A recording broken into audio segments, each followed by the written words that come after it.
Hey guys, in this video I'm going to show you where to watch K-drama with English subtitles. First one we have View, which is free with ads. Premium lets you skip ads and watch in HD, but availability depends on your country. Number 2 we have VTV, which has free plan which gives you first episodes, but premium unlocks full dramas and 1080p streaming. Number 3 we have iQIYI, lots of Korean and Asian dramas. Free users get limited access, but premium gives downloads in HD. Number 4, we have iFlix, works similar to others, which is free with ads, full access only with VIP upgrade.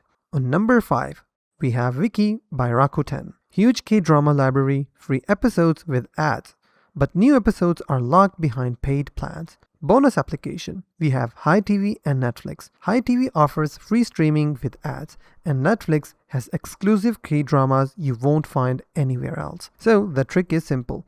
All these applications work, but free users get ads and limited episodes. Pick the application that has a drama you want and upgrade only if needed. If you found this video helpful, please hit the like button and also don't forget to subscribe.